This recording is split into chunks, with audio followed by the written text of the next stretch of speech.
Assalamualaikum warahmatullahi wabarakatuh. Ini ada video yang sangat menarik.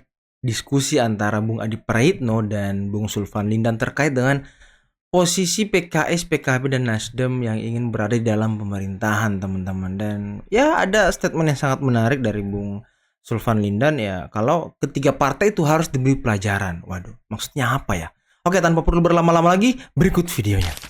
Ya kalau PDIP bergabung dengan Prabowo, Ya. maka partai-partai lain tidak relevan. Terutama maksud saya yang disebut tidak relevan itu partai yang kalah pemilu yang lainnya.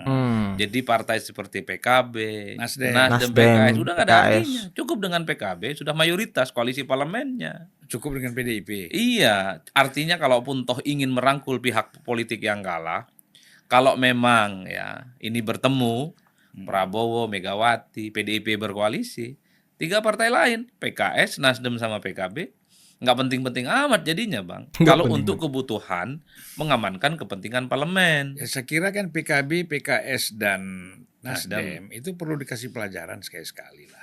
Dikasih pelajaran Apa itu ya kan. maksudnya pelajaran? Bang? Ya artinya jangan selalu enak Oh. berjuang dengan berbagai macam orasi, ya kan, statement, tiba-tiba kalah mau gabung lagi, ya kan. Nah, jadi menurut saya nggak perlu. Kalau saya dari dulu memang mazhabnya hitam putih. Ush. Meski ini tidak dikenal dalam sistem presidensialisme multipartai seperti Indonesia. Ya. Karena dalam sistem presidensial multipartai seperti di Indonesia, Bang, hari ini teman, besok kawan. Iya. Hari ini teman, besok lawan. Hari ini lawan, besok teman. Itu yang terjadi kan? Iya, iya. Tapi saya selalu mengatakan dari dulu, ya mbok sekali-kali negara ini perlulah eksperimen. Bahwa yang kalah itu biarkan berada di luar, Di luar, ya. berjalan di tempat yang sunyi, menikmati betapa pahitnya kalah dalam politik itu, tidak punya akses ekonomi, tidak punya akses politik, Iya. dan satu hal, supaya pemilu itu ada gunanya. Iya, ada gunanya. Kan Bang Zulfan juga sering ngomong ke kita dulu, Iya. waktu ada pelatihan-pelatihan kan, Yep. esensi dari pemilu itu adalah kompetisi, Iya, iya. persaingan. Esensi dari pemilu itu adalah merebut dan mengakumulasi kekuasaan. Kekuasaan. Kenapa orang ikut pemilu? Ingin jadi presiden. Ingin kuasai menteri-menterinya. Iya. Secara alamiah. Kalau kemudian tiba-tiba habis pemilu, yang kalah juga jadi menteri. Jadi untuk apa pemilu Ya, itu? ngapain Bang? Nggak asik Kita udah lagi bahas ya berapa kan? kali itu kan? Betul. Ini yang sebenarnya harus dipikirkan. Nah yang kedua, Bang. Partai-partai ini kenapa membentuk koalisi politik? Mereka ingin menunjukkan bahwa koalisi dan pilihan politik mereka di Pilpres itu benar dan menang. Partai seperti Demokrat misalnya, ketika memutuskan bergabung dengan Prabowo, kan ingin bilang ke PKS, ingin bilang ke Nasdem, ingin bilang ke PKB, bahwa Demokrat bergabung dengan Prabowo itu pilihan yang rasional. Bukan hanya Prabowo yang jadi presiden dan Gibran jadi wakil, tapi Demokrat juga berhak untuk jadi menteri. Jadi menteri itu butuh privilege, kemewahan, Wih. butuh perjuangan. Kan begitu, Bang? Kalau tiba-tiba yang kalah juga jadi menteri, Iya. kemewahan dapat menteri itu nggak ada Nggak artinya. ada artinya. Iya juga ya. Itu artinya Iya. orang nggak perlu ribut-ribut, orang nggak perlu berkoalisi, tidur aja, kalah saja, Jadi- merem saja jadi menteri. Jadi Dapat jatah menteri ya kan? perwakilan di kabinet. Contohnya begini, kan AHY ingin bilang bahwa Demokrat ke depan akan menjadi bagian dari kekuasaan. Partainya akan dapat sejumlah menteri. Kan boleh dong ngusung dada, Iya boleh dong bangga Iya, dong. iya.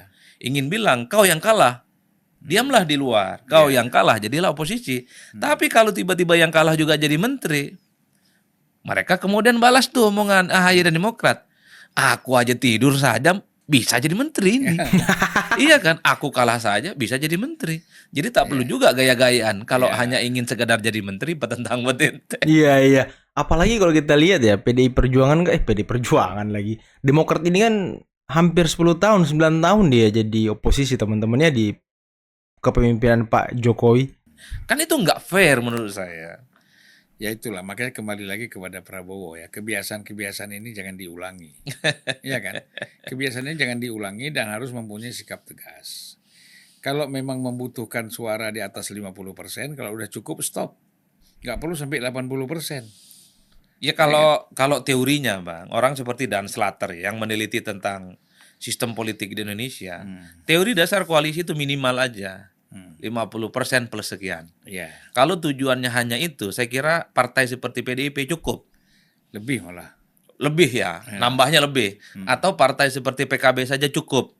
Partai seperti Janganlah Nasdem PKB saja biar di cukup. luar aja. Oh gitu ya. Iya, jangan. Artinya apa? Yang ingin saya katakan, di antara 4 partai yang kalah pemilu ini cukup ambil satu aja. Iya, iya. Udah plus 1 itu, Pak. Iya, sekarang kan dia 48. Iya, tambah satu partai lagi sudah 50. Udah 60. Tapi Kalau ngambilnya itu kan jadi 76. ya kalau saya sih Bang, di antara 4 partai politik yang kalah ini, kalau memang bisa ini diolah barang semuanya, memang lebih seksi hanya PDIP yang diajak. Iya. PDIP ini kan kalau jadi oposisi Keras juga. pengalamannya panjang lah ya. Mereka punya resource. Aktivis-aktivis yang jadi pengurus partai di situ juga berpengalaman. Dan mereka memang sering memberikan warna dalam perdebatan-perdebatan manapun, termasuk di parlemen.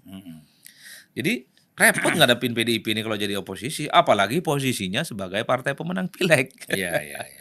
Kalau Nasdem, kalau PKB gitu ya, ataupun PKS, warna oposisinya tidak terlampau kuat, tidak terlampau ketara. 2 partai, PKB dan Nasdem, belum memiliki historisitas sebagai oposisi. Itu yang belum kelihatan. Eksperimen itu tentu wajar mungkin ya, bisa dicoba. Tapi kalau melihat kecenderungan dari Prabowo, ini koalisi bukan hanya untuk mengamankan 50% plus 1 parlemen, Bang. Tapi ingin merangkul semua kalangan Iya, politik. iya, iya. Itu yang disebut dengan koalisi gemoy. Istilah kerennya itu ini koalisi mayoritas. Iya, iya, iya. Itu ilmuwan-ilmuwan politik menyebut bahwa semua kekuatan politik yang kalah sekalipun dirangkul, itulah yang disebut dengan koalisi mayoritas. Karena Pak Prabowo diidentifikasi sebagai dengan gemoy, ini koalisi gemoy besar gitu ya. Tentu tujuannya ada satu, ini soal stabilitas politik aja. Nggak ada rongrongan, nggak ada gangguan, nggak ada resistensi, nggak ada protes-protes, nggak ada nyinyir-nyinyir, dan nggak ada bully-bully. Iya Itu juga. aja. Jadi politik Indonesia ini kita beri istilah apa ya? Artinya kan kalau di negara-negara lain itu kan jelas ya, antara partai yang kalah oposisi terus yang menang memerintah kan gitu. Itu kan jelas itu batas-batasannya. Tapi kalau kita lihat di Indonesia ini kan sering nggak jelas. Sering nggak jelas. Jelas ya sih kan? sebenarnya Bang. Kan ada penjelasan akademiknya. Praktek dan model kepartaian kita di Indonesia ini mirip praktek politik kartel. Apa itu kan? praktek politik kartel? Meniadakan persaingan dan mengutamakan kerjasama politik. Iya, iya, iya. Batas-batas ideologi dihilangkan. Persaingan sekadarnya saja. Ramai, panas hanya jelang pilpres dan pemilihan. Setelah itu, pilpres usai, berkongsi satu sama yang lain. Yang penting kekuasaan itu bisa terdistribusi secara merata, tak ada yang kemudian mengganggu, tak ada yang kemudian merasa ditolimi. Semuanya kolektif secara kolegial bisa mengakses sumber-sumber kekuasaan ekonomi dan politik untuk mengamankan kepentingan politik masing-masing. Itu politik kartel. Ya. Waduh, luar biasa ya. Politik kartel dan apa ya, mazhab hitam putih dari Adi Praitno, teman-teman. Wah, ini Bung Adi ini analisisnya nih luar biasa juga terkait apa ya, dia keras juga ya terkait dengan oposisi dan koalisi ya, utamanya partai-partai yang kalah dalam pilpres. Ya, Bung Adi mengharapkan mereka di luar gitu, apalagi bagi Nasdem dan PKB yang belum pernah menjadi oposisi atau belum pernah merasakan kursi oposisi, teman-teman ya. Dan dalam artian ya selalu cari aman lah. Wah, ini keren sih dan keras juga ya dari Bung Adi dan siapa tadi? Bung Sulvan Lindan, apalagi Bung Sulvan yang mengatakan bahwa ya PKS, PKB dan Nasdem ya emang harus diberi pelajaran gitu. Waduh, ini apa ya?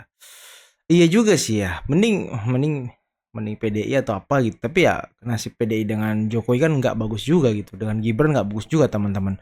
Apalagi dengan Bobby ya kan yang juga sudah pindah ke Gerindra, ini gimana ya? Bisa nggak sih ya?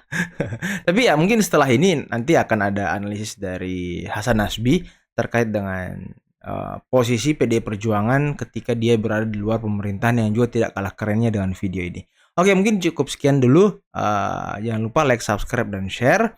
Akhir kata, billahi taufiq wal hidayah. Wassalamualaikum warahmatullahi wabarakatuh. Bye-bye.